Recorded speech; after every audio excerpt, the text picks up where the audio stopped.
Let's start with you, Jim. Thanks so much, Charity and other panelists. I really like this kind of conversation and meeting because we learn a lot and we teach each other on what's going on in the industry. So we do appreciate the organizers first. So let me introduce myself. My name is Jimmy Kenneth. I'm the chairman of Tanzania Sports Betting Association. It's an association which have sportsbook operators in Tanzania. So that's it. So next, let's ask Tumaini. Tumaini is also from Tanzania. Can you tell us a little bit about yourself? First of all, thank you for giving me this opportunity, and I'll be quick introducing myself. I'm Tumaini Patrick Maligana from Tanzania.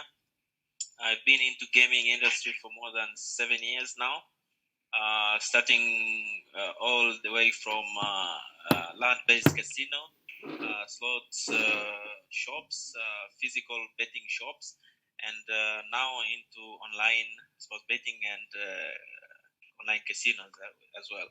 So I'm currently overseeing all operations for Parimatch, Tanzania. Beautiful. Next, we go to Edwin. Can you please tell us a little bit about yourself and where you're based? Thank you so much. As you just mentioned, my name is Edwin Tarus. I also enjoy this kind of roundtable. As you know, there's so much future in iGaming in Africa. I'm the senior business development manager for Africa for TVBET. I've been in the industry for like 10 years now, cutting across retail, online, lotteries, and now I'm in the B2B suppliers, being the one, as you know, TVBET is more of a supplier. And we are glad to be TVBET to be part of it, to be part of the organizing for such events. So I look forward to a good discussion. Yeah. Thank you for that. And obviously, last but not the least is Adekunle. Can you please tell us a little bit about yourself? I know you're based there, so thanks, Charity. My name is Adekunle Adeniji, and I'm the managing director of BetBonanza. BetBonanza is one of the leading sport betting operator in Nigeria presently. And before that, I have been part of other two top companies in Nigeria, Bet Niger founding members, and I co-founded Bet King in Nigeria. So basically I've been around for a long time, and I love what I do. I love this gaming industry. It's my passion. So happy to be here. Looking forward to the discussion. Yeah. Thanks for having all of you joining us today. We're going to jump right into the topic, and we're going to discuss about, let me just get into it. So let's start off by talking about the impact of the pandemic in different African markets. What are some of the impacts on retail and impact on online gaming? Can you tell us, can you start, Edwin? From our point of view, the impact was there. That we had to start working from home. We had to take measures for the COVID-19, and for us, we offer live studio games. So in our studios, we needed to take precautions, and we did tests for our guys so that we can continue with offering the games. The best thing about it is our games were not affected that much, so we were there to offer. As you know, a number of games, football leagues were held, and we came in really supporting the business, the operators. As you know, some of them, there was not much to offer, but due to the products we had, it was very nice to support them and to push for the product, just to keep them afloat. And that was a really, really good thing for us. And and the other thing is we had to provide all support to our team, just by providing us to make them be able to work and to continue supporting the operators in terms of customer support, in terms of continuing to do the integration with new clients, in terms of just being there for the customers, for our customers, and that was a really good thing. And we got some really good feedback from that, as people were a bit scared at what next, but we were really there for them. So there was an impact for us, but we had to cope it up, and we ended up being in a good position, and we were there for our partners here. Yeah. So anyone else want to chime in to tell your experience regarding the impact? I mean, from the operator side, I mean, everyone knows Nigeria runs like 70% retail, 30% online. So we were well. I mean, we got a lot of drop in sales during the COVID time, and I mean, there was a big impact. But obviously, as you know, players will always play, and we quickly adjusted and started to create some good offerings online. So a lot of players moved from retail to online. And when there was no sport, we had to look for some new products like the e-sport. You know, we brought in e-sport, and there's some we brought in some virtual games. So immediately we were able to at least close some gap on the percentage of what we're losing from the retail. So at the end of the day, we were able to survive. But then, I mean, it is what it is. We survived it, and now, thankfully, COVID is a bit out of the way. So we're back to, let's say, 80% normal pre-COVID. We're back now. Yes, anyone else? Let's make this a discussion. You can just tell me that. Yes. I will jump in. Speaking of Tanzania, to be specific, actually, we had a different story here when the outbreak of COVID-19 happened. So our government decisions were quite different from other countries, and we didn't experience any lockdown, even the news for potential lockdown for the last year. So we only experienced a panic to players. Everyone shifted from earning to survival mode. So that resulted to decrease in revenue, and of course resulted to decrease in profits. But after some time, of course, speaking of political news, we all understood that we had to live with that issue. And players slowly started to come back. But then another problem raised. We had no sports event. So all the operators which had only sports books solutions had also problems. So speaking of Parimatch, back then we didn't have online casino. So we immediately applied for an online casino. And of course, thanks for the Gaming World of Tanzania, they were quite quick. We got it in about 1 month from the application. So we really made a lot of performance marketing to sell these online casinos to our customers, and there was good results. But again, there was another impact in terms of the team. We had again to train our team with a new product. It took us some time and a lot of energy to do that. We had to cease, if not to halt completely, some of our marketing activities, mostly below the line ones. And also this resulted to some impact in terms of employment of our staff. So that is what really happened from our side. Yeah, now it's my time. Yes. So, we are just working in the same area with Tumaini, but I'll just add more. The pandemic affected us in, I will speak in terms of manpower first, because after the pandemic, after quite some time, after all the games and sports were not there, these live sports, Some of the company, including mine, we had to retrench some of the guys, and I had bad experience because I jumped into the new company, the operator, and then we came in within 1 month. The pandemic happened, and then within 2 months, the sports was restricted. So you can imagine that I came in, I thought like, okay, this year is just a good year. And then at the end of the day, you face this kind of thing like a pandemic. But it taught us something, something come with the bad situation, but it taught us to be flexible. Like what Tumaini said, we had to adjust ourselves and see the way on how we can engage our customer. So most of us for sportsbook, we had only sportsbook and virtual. If you have a sportsbook license, the virtual is just like an added value service. So we had to seek on how we can do it. Then we had esports games, but we tried to push for the esports, but our customer was not really able to pick this kind and go on with the flow of esports. Then quickly we had to adjust ourselves. Then we had to apply. Everyone had to apply for online casino.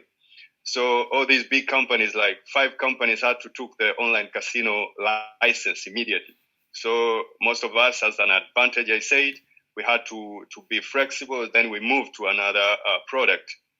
Of course, we got the license for the online casino because the gaming board was also more flexible to make sure that all those who applied for the online casino get the license. At least we can survive. So, and we think like the Panthers were able also to move to the online casino because they have a similar situation like a virtual. So it was easy for us to cope, and customers more engaged.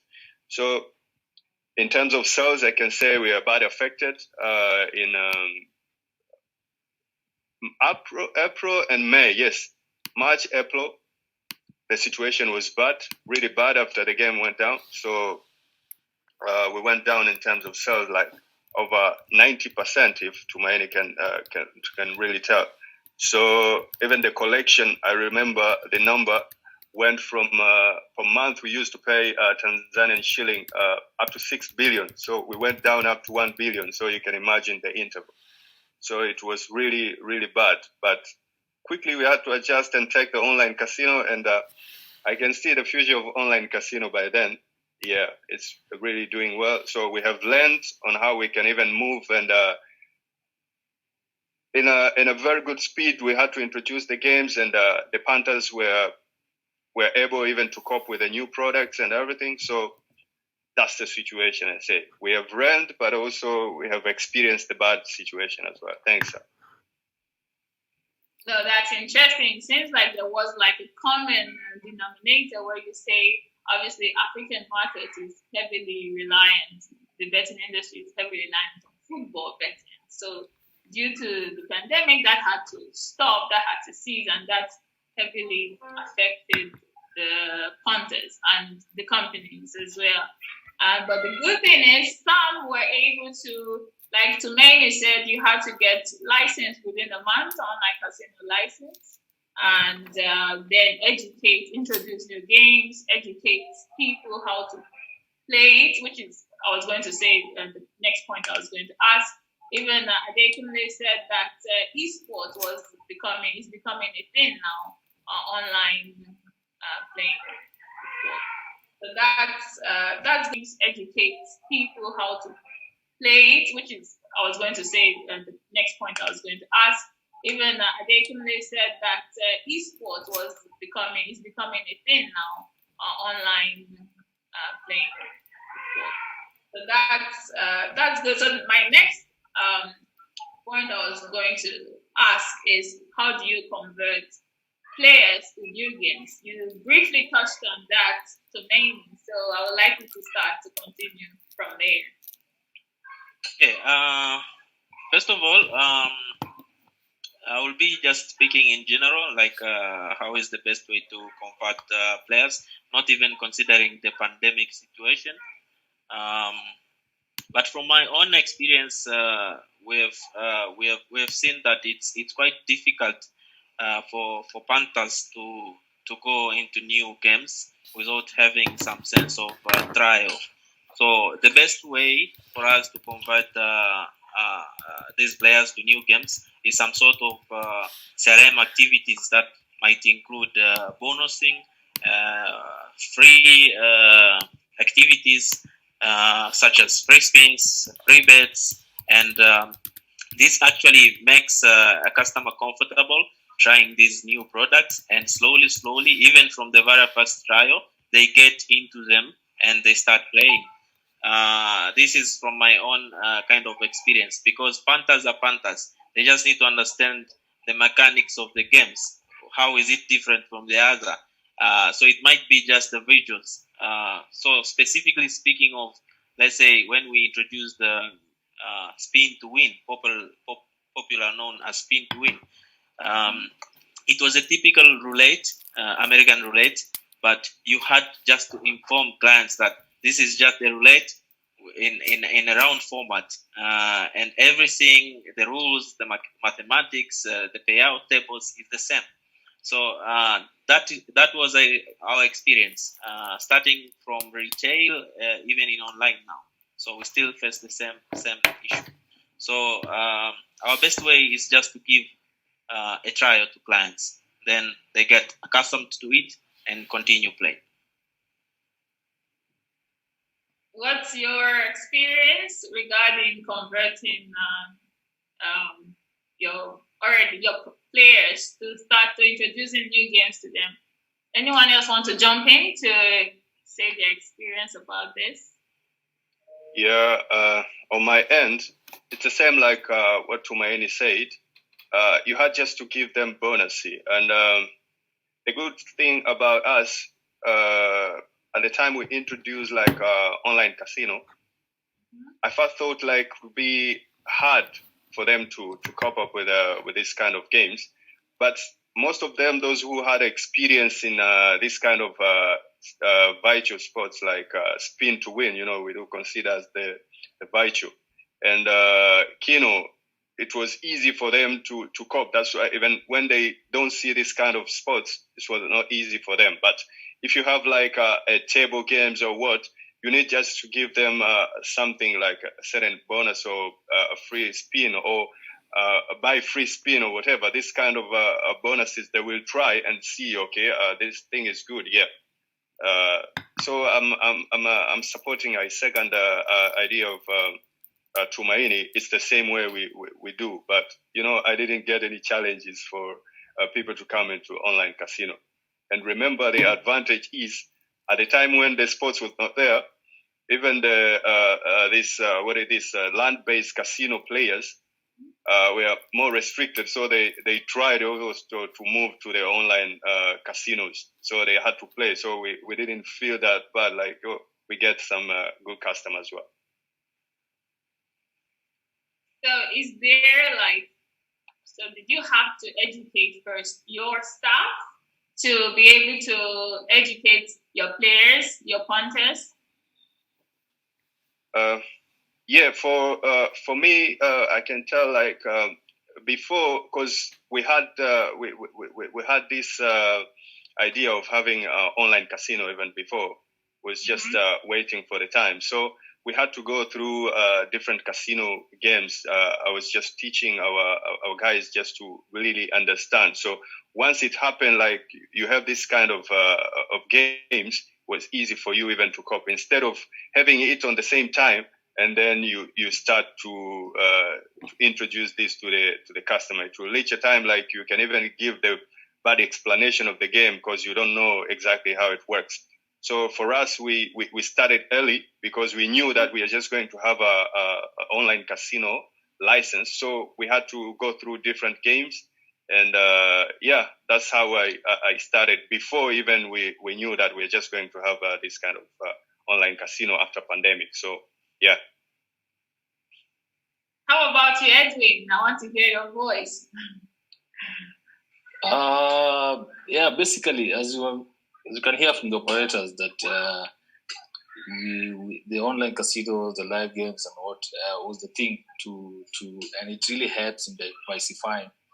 Generally, in Africa, football is predominant really like 95%, and then other products. But the best thing is, from our side, we had to do a quick and dedicated time to support the operators in terms of integrating as fast as possible. So we had our guys ready to support and integrate so that they have to keep them afloat and to keep them having product for their guys. Apart from that, we also need to make sure that our products was very entertaining. And the things we also did with them guys is that we were able to, for education of them, we had to come up with the free.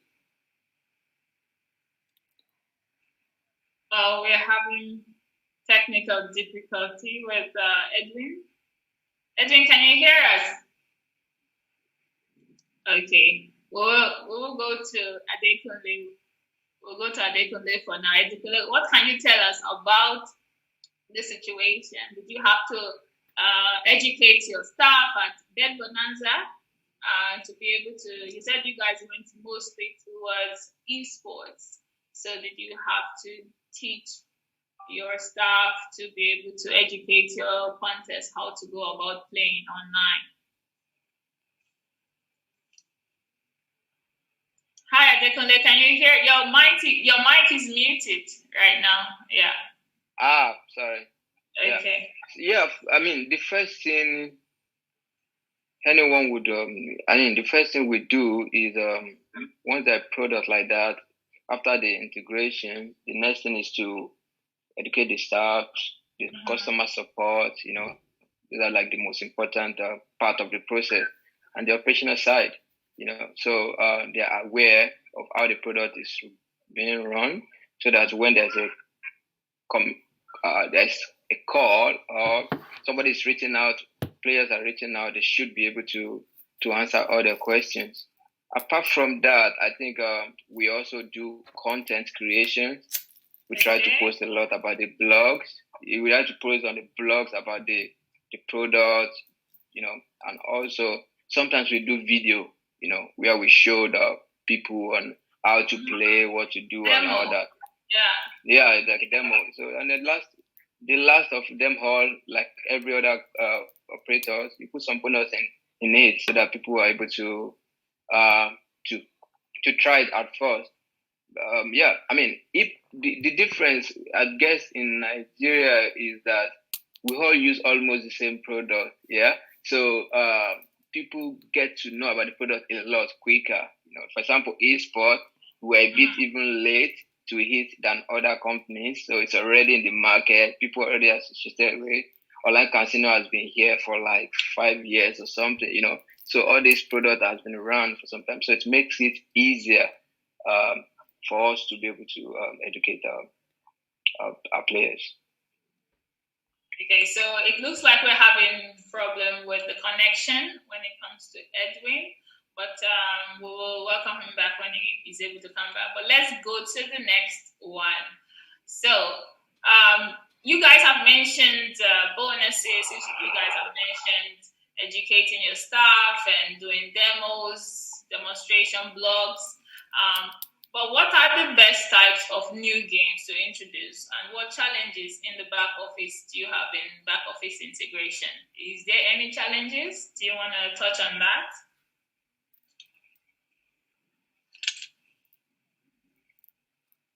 Let's start with you, Tumaini. Okay. Speaking of the new games, everything is almost the same nowadays. Only visuals are changing. So speaking of slot games, it's just thrills and spinnings and some sort of virtuous changes. Speaking of the number games, are almost the same. They've never been very new games into the market. So introducing the new games, I will just still talk about the previous point which I've made. It is quite easy, and we use the same methods which I've already spoke about. I will just concentrate now with the back office solutions and the challenges. From my experience, since we have an in-house product, it's not more of a challenging situation.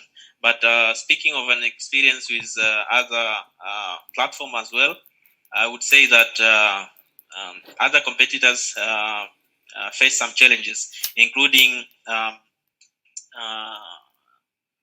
some limitations in access into these back office accesses. So majority of the operators are coming from Europe and other countries.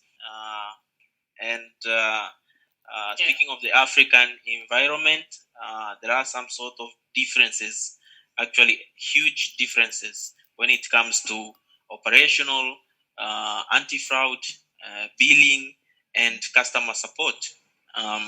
So you might face that most of the back office solutions are customized based on the European market and not based on the African market. So you might face that back office access for customer support is highly limited and does not provide an immediate solution to customer queries. So you had to route all your questions again to another teams so that they could help you.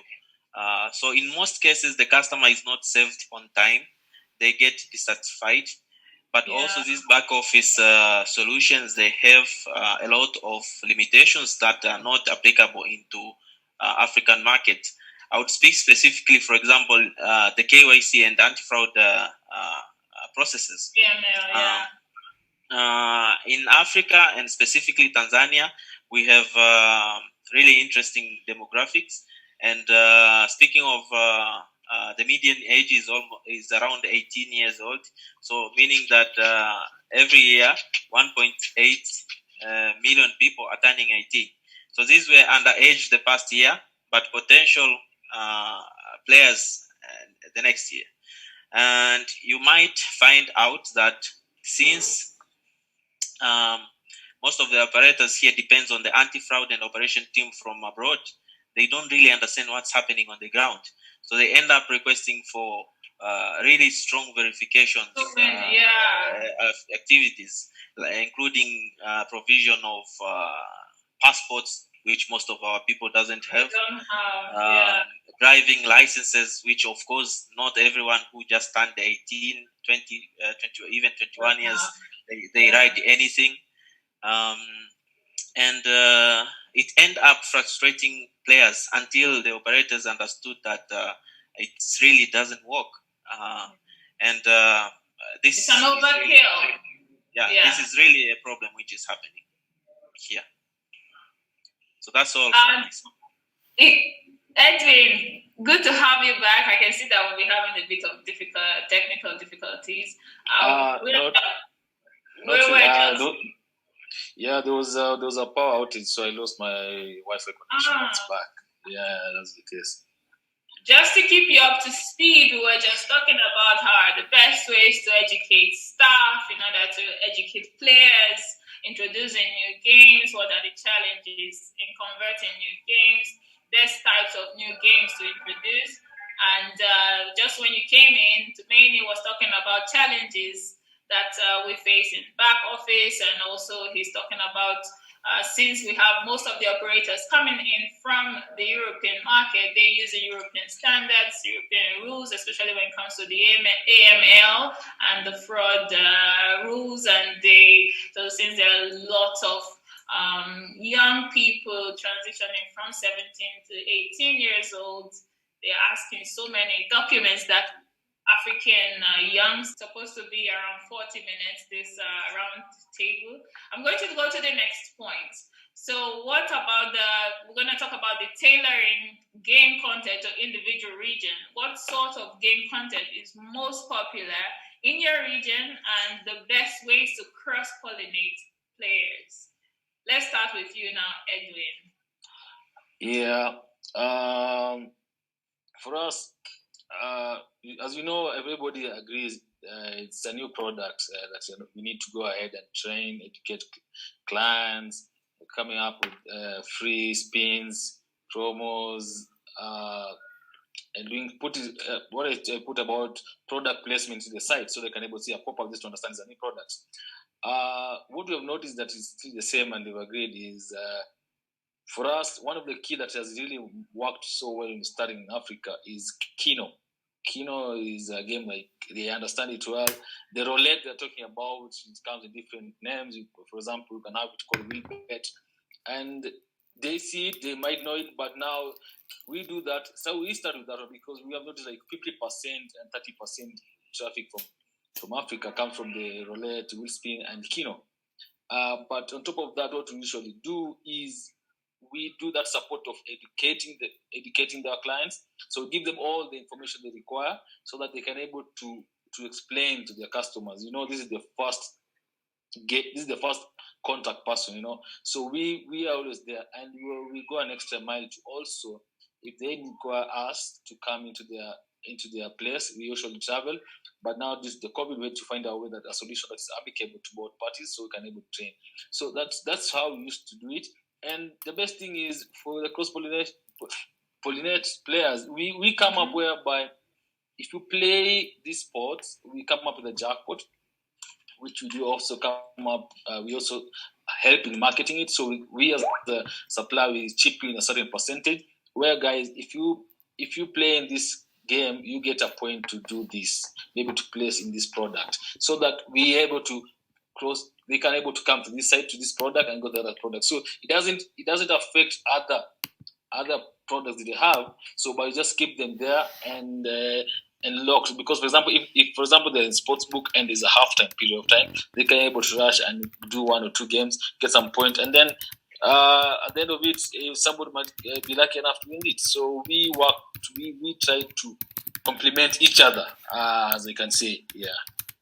So we're going to go to the next one: converting players from retail to online. Do we really need to bring players from the retail shops to online? We know that there is cost for running retail shops. So what are your thoughts on this area? Basically, for us, we work both. We in the middle, like the middleman. We work both for retail.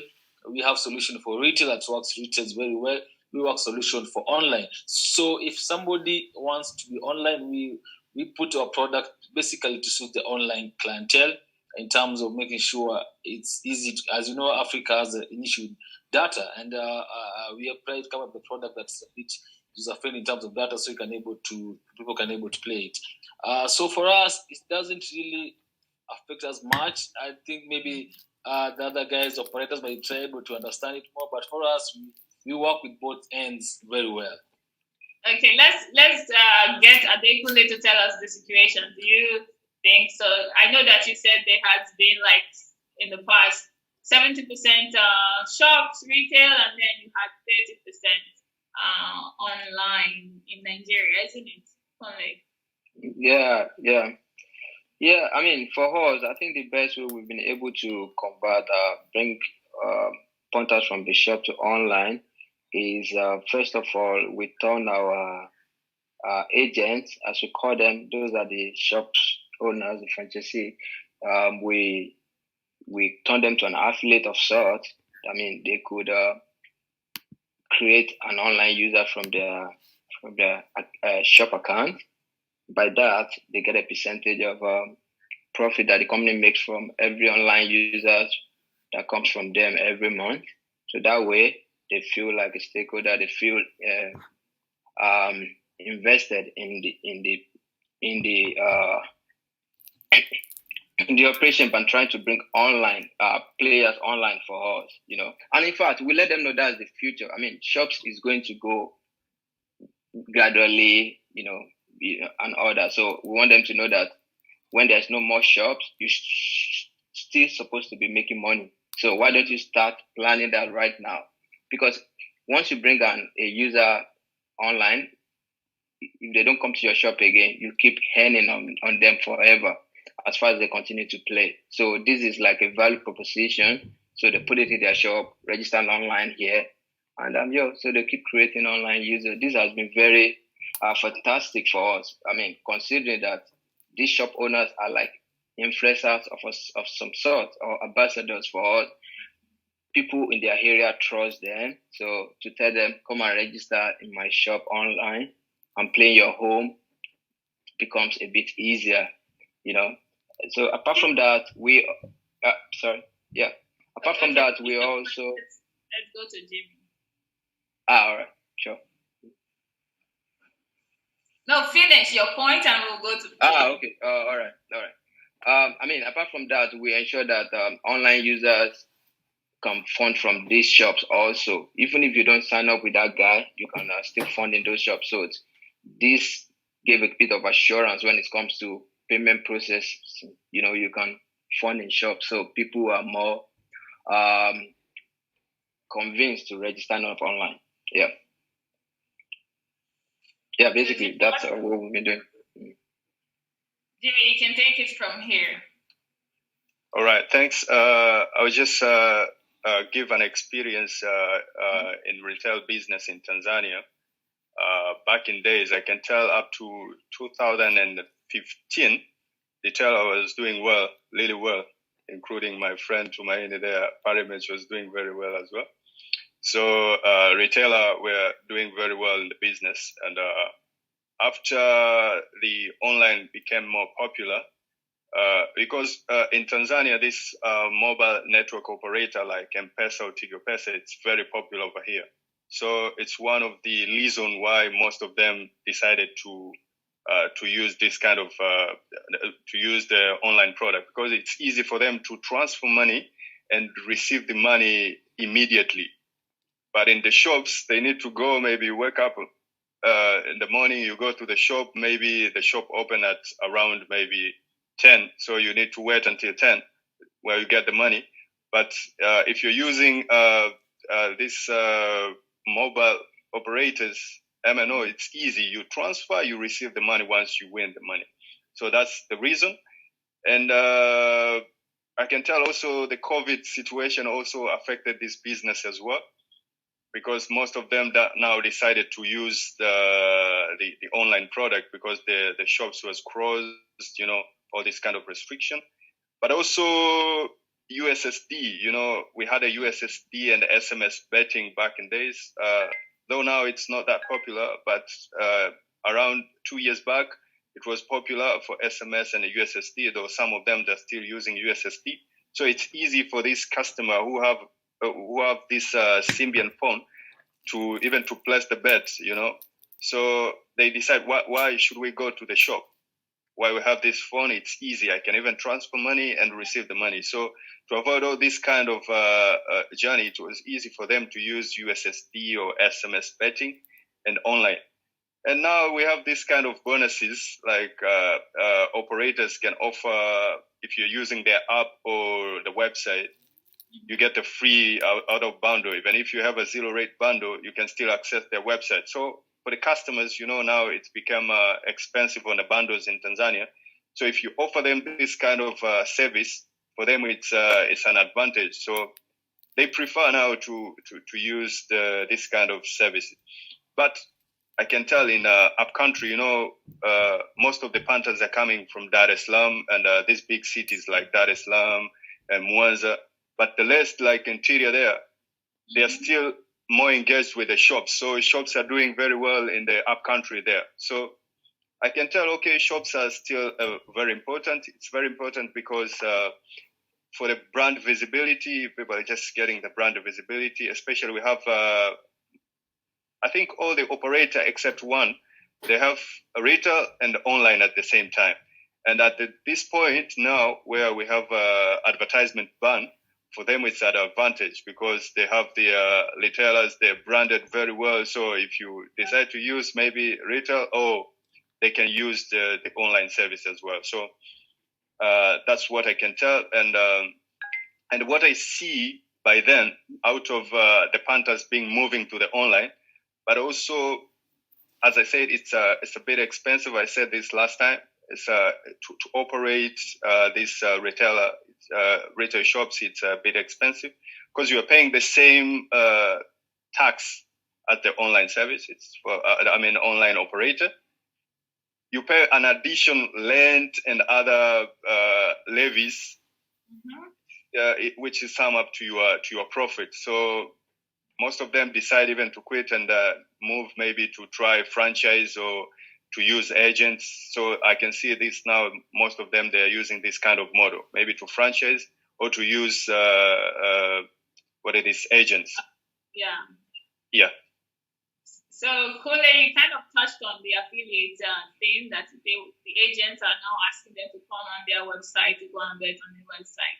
Is this is affiliate a thing that operators are gravitating towards across Africa, or because when you see Europe, you see that affiliates are making career out of this. They're making money out of being an affiliate, driving traffic to operators. But was it like in Africa? Was it like in Tanzania?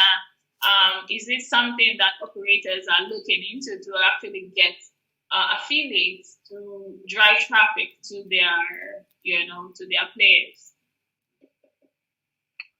From the Nigerian part, I think operators are very open to affiliates. We want just make it breathe so that we can run. Yeah, I think the major problem has always been local affiliates. Not a lot of local affiliates right now. So that's just the only problem. I mean, we are very open to affiliates, but most affiliates are always from Europe. And the traffic they are bringing are also going to be from Europe, which we don't really want, So that's where the problem is. Was it like in Tanzania, Tumaini? I would agree with Kundi. Actually, affiliate industry in Africa is like a virgin industry, and the way European affiliates are bringing their mode of operation in Africa, it really doesn't work. And to summarize on that is that our digital space is unlikely European countries. We don't really visit much of the blogs. We don't have such kind of fashion blogs, specific sports betting blogs, tipsters blogs, all these kind of stuff which could attract the direct traffic. But we have social media, which most of the people spend a lot of time there. So the only affiliate model work is as Adekunle previously said. Maybe if you have a network of retail franchisees who could potentially become your affiliate, and the mode which will work, to be honest, will be maybe the revenue share, because we even tried implementing some of the operational models of European affiliates into Africa, and once you do that, you really attract a lot of fraud activities, because you cannot implement something like a CPA based on the local affiliates. They will bring you a lot of traffic, but with zero quality. Yeah. Yes. So we still have that industry being virgin, and until someone really understands where the traffic is, it can be tapped anyhow. Okay, so we're going to go to the last point, and we'll please try to make this as brief as well because we are out of time. And this is about working with suppliers. How do you find the best suppliers to work with in the industry? I know that Edwin, this is your area, as you work with the operating partner, but you're also a supplier to the gaming industry. So let's hear from you quickly. I think the main thing that is very important is localization. Like somebody really understands the market you're going into, trying to make it localized. Africa is a very dynamic market. What works in let's say East Africa, Tanzania, might not work in Western Africa. So for us, we have that very, very, very important factor of localizing the products. And number two, we need to be very active in terms of supporting them, in terms of operators, because there's that dynamic market. You need guys who are flexible and they support you in terms of change. So like somebody, if you made a request, we don't have to wait it and say it's in the queue for the next 6 months, So we come up and we have really made it that we're very flexible, and we go an extra mile to make sure if you make a request, you really work as a partner. We're in a partnership to make sure you get it, because it works for you, it works for us, So that's what really comes in play. And trying to understand the players, and support them. As the more of the customer part, that is very important, that other guys are missing. I think maybe since Tumaini has mentioned that theirs is local. Theirs is in-house. They can able to do that. Others may have a challenge in terms of doing that request. Even I think we're just talking about having integration of the online casino, for example. So that's where it becomes very important in terms of localization, flexibility, support, and always being there, and fast implementation of the requirements. So that's the key thing, and we come up with that, and we have really put it as part of our core mandate to make sure we do that. Yeah.